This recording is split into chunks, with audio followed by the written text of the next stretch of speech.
Imagine being ordered to capture a city more than 1,000 kilometers inside enemy territory. Your supply lines are stretched, your vehicles are tired, and winter is quietly waiting backstage like the final boss in a video game. Now imagine that the city is named after your enemy's leader. In 1942, Adolf Hitler sent the German Sixth Army towards Stalingrad. What followed became one of the largest, bloodiest, and most decisive battles in history, and almost no one involved was prepared for what the city would become. Welcome to the channel where history is human, surprising, and occasionally held together by maps that stop making sense after the first 5 minutes. Today, we are exploring the Battle of Stalingrad in 2 parts. This episode follows the German advance into the city. Part 2 reveals how the entire Sixth Army became trapped in the snow. If you enjoy true stories told with clear maps, memorable characters, and just enough humor to survive the logistics, follow the channel now. By 1942, Nazi Germany had failed to defeat the Soviet Union quickly. The invasion launched in 1941 had reached the outskirts of Moscow, but the Soviet Union was still fighting. Hitler now turned south toward the oil fields of the Caucasus. Germany desperately needed fuel, because a tank without fuel is essentially very expensive metal furniture. Stalingrad stood beside the Volga River, one of the Soviet Union's most important transport routes. Capturing the city could disrupt Soviet supplies and protect the German drive south. It also carried Stalin's name. For Hitler, that made the city a propaganda prize. For Stalin, losing it would be a political humiliation. 2 dictators had made one city deeply personal. The German Sixth Army was commanded by General Friedrich Paulus. Paulus was intelligent, organized, and famous for careful planning. He was also about to enter a battle where careful plans had the life expectancy of an ice cube in a furnace.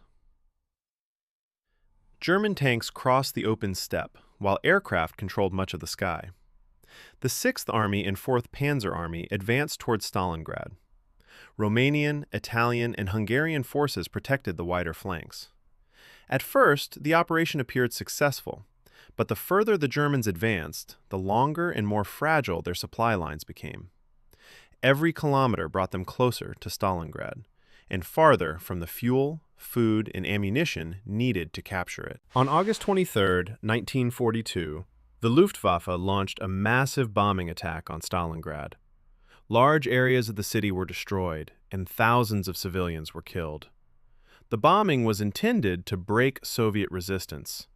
Instead, it transformed the city into terrain that favored the defenders. Collapsed buildings blocked tanks. Rubble created hiding places. Factories, basements, and apartment blocks became fortresses.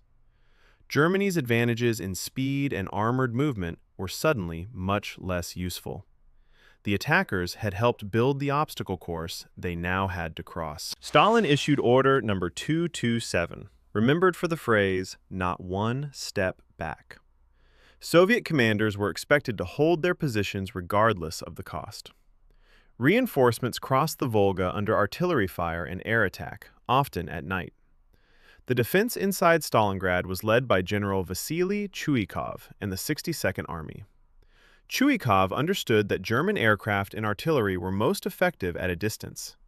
His solution was terrifyingly simple: keep Soviet troops extremely close to the Germans. He called it hugging the enemy.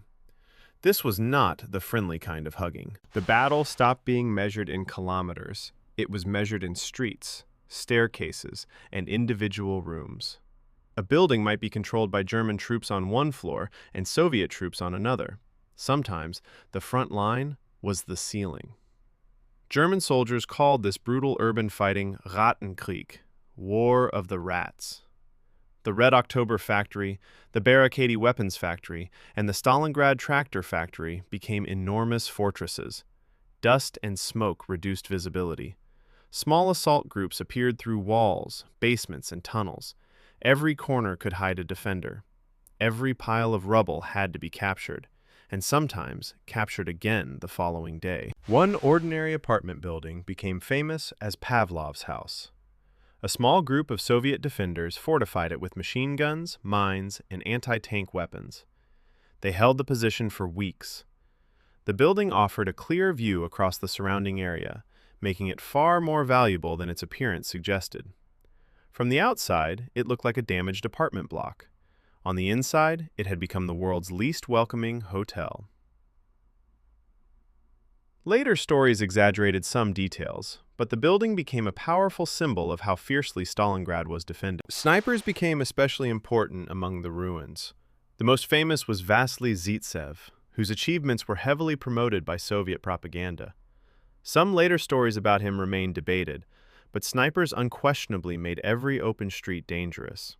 Meanwhile, civilians remained trapped inside the city.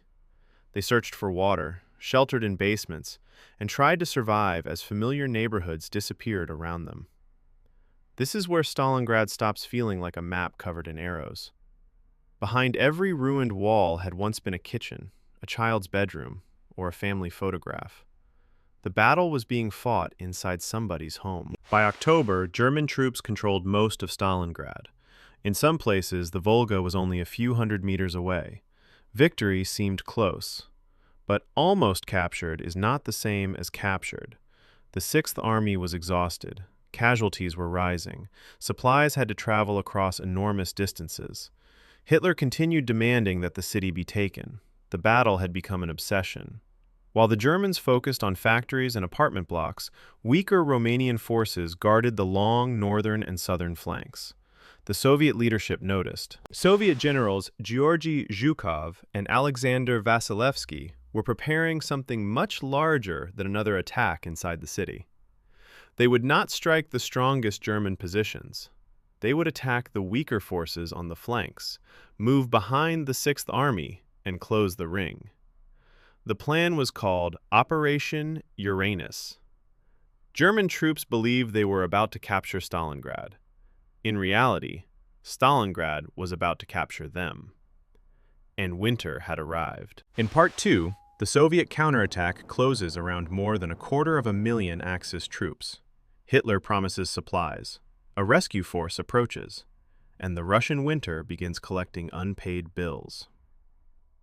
Follow the channel and watch Part 2 to discover how an advancing army disappeared inside the snow.